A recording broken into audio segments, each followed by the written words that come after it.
My parents didn't just skip my wedding, they went on a vacation instead, smiling in beach photos while I stood alone at the altar. 4 lines in, and you already know this isn't just a sad story, it's a payback story. So before we go further, make sure you hit follow, drop a like, and share this with someone who needs a reminder that karma works. I remember staring at my phone, refreshing their WhatsApp last seen, hoping maybe they were stuck in traffic or had some emergency.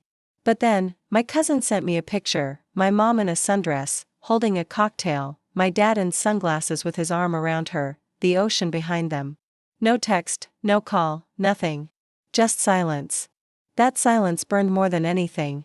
They had always called my fiancé, Ryan, beneath our family status, but this? This was their final stamp of disapproval. The humiliation hit hard. Guests whispered, my in-laws looked confused, and Ryan squeezed my hand under the table at the reception like he was holding me together. All I could think was, they chose this. They chose to humiliate me publicly. And worse, they thought I'd just forgive and move on, but what they didn't know was that for the past 2 years, I'd been quietly paying their mortgage every month. I kept them afloat while they judged every choice I made. They believed they were untouchable, but I held the power to take everything away in a single phone call. That night, still in my wedding dress, I drafted the email to the bank. My finger hovered over send, my heart pounding, because once I did this, there was no going back, and then my phone lit up. It was my mom, finally calling. But not to apologize. I let the call go to voicemail. My hands were still trembling, not from sadness anymore, but from a kind of cold, electric rage I'd never felt before. I clicked play on the voicemail, and her voice came through, sweet. Casual, like she'd just missed lunch with a friend. Hi, honey, hope the wedding went well. We're having a lovely time here. Oh, and just a reminder, the mortgage is due in 3 days. Can you make sure that's taken care of? No, sorry. No, we love you. Not even a mention of Ryan. Just money. That's when I realized I wasn't their daughter anymore. I was their walking ATM. I sat there in my small apartment, veil tossed on the couch, mascara streaked down my cheeks, and opened my laptop. I pulled up the payment portal for the mortgage, the same one I'd been logging into for 2 years without missing a single month. The cursor blinked in the amount box like it was waiting for me to do my usual duty. But not tonight. Ryan walked in, loosening his tie, and saw me staring at the screen. You're thinking about it, aren't you? He said quietly. He didn't have to explain. He knew exactly what it meant. They left me standing there, I whispered. They laughed at my relationship for years, and now they've used my money to keep their house, the same house they said was too good for me to live in. And they still think I'll just pay up. Ryan didn't answer right away. Instead, he pulled out a crumpled envelope from his pocket and slid it across the table. Inside was a printed email, from a real estate agent. They've been trying to sell the house, he said. In secret. They plan to cash out and move closer to Florida. That's why they need you to pay this month's mortgage so bad. Without it, the sale falls apart. I felt my stomach twist. They were playing me like a fool, hoping I'd fund their exit. But not anymore. This wasn't just about a missed wedding. This was about years of being used, manipulated, and treated like I didn't matter. I closed the laptop without making the payment. My phone started buzzing again, Mom. Then Dad. Then a text from my sister, why aren't you answering? This is serious. Oh, I was answering. Just not in the way they expected. I picked up the phone, hit record, and started speaking, calmly, clearly, and with the kind of confidence that comes from knowing the truth is finally on your side, and by the time I finished that recording, I knew exactly how to destroy their plan without lifting a finger. I uploaded the voice recording to our extended family's group chat, the one my parents prided themselves on controlling. In it, I explained everything, how they'd skipped my wedding to sip cocktails, how I'd been secretly paying their mortgage for years, and how they were now trying to sell the house behind everyone's back. I didn't raise my voice. I didn't curse. I just laid out the facts like puzzle pieces that, once put together, made them look exactly like what they were, selfish, manipulative liars. Within minutes, the read receipts started popping up. My aunt from Texas messaged first, "Are you serious, Alexis? They told us you begged them to skip the wedding so you could keep it intimate." My cousin replied with a screenshot, my parents' vacation photos posted during the ceremony. with captions like, "Finally living our best life." Ryan was watching me as the phone kept buzzing. "You're about to start a war," he said. "Good," I replied. "It's about time someone did." By morning, my parents had gone silent. No calls. No texts. Until the afternoon, when my dad showed up at my door without warning. He didn't look like the man who had posed proudly on a beach, he looked rattled. "You've made a huge mistake," he said before I could even invite him in. "The mortgage payment was due yesterday. Without it, you what?" I cut him off. "Lose the house you were selling behind my back?" His jaw tightened. "You don't understand, Alexis.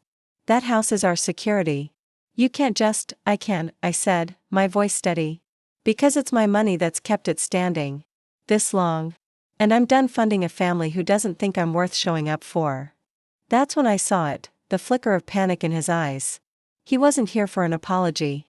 He was here because he needed me to save them. And in that moment, I realized the power had shifted. For the first time, I wasn't the desperate one trying to win their approval. They were the ones scrambling to keep mine. "I'll make you a deal," I said slowly. "You admit the truth, to the family, to everyone, about why you skipped my wedding, and you return every cent I've paid into that mortgage. Do that, and maybe I'll think about helping you." He stared at me, his face turning red, before muttering, "We'll see." Then he walked out, but deep down, I knew he wouldn't keep that promise. Which was fine. I already had another plan. One that would take their security away for good. 2 days later, I got the notification I'd been waiting for. The bank had officially marked their mortgage as delinquent. That meant the house sale couldn't move forward until the debt was cleared. I knew my parents would be scrambling, but what they didn't know was that I had already taken it one step further. Ryan and I had met with that same real estate agent they were using, and after explaining the situation, we found out something even juicier. The house wasn't just up for sale, it was already in negotiations with a buyer. A buyer who happened to be a former neighbor, and one of my closest childhood friends. That's when the light bulb went off. I called her that evening. "If you want that house," I said, "I'll help you get it, for less than my parents are asking. But you'll have to act fast." She laughed at first, thinking I was joking, but when I told her why, her voice turned sharp. "They've always acted like they were untouchable," she said. "It's about time someone knocked them down a peg." While she moved forward with her offer, I made my next move, sending a polite but brutally honest email to every member of the homeowners association, explaining that the sellers had a history of skipping payments and neglecting responsibilities.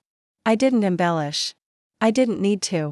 The truth was enough to make any potential buyer think twice, unless that buyer already knew exactly what they were getting into. By the end of the week, my parents called me.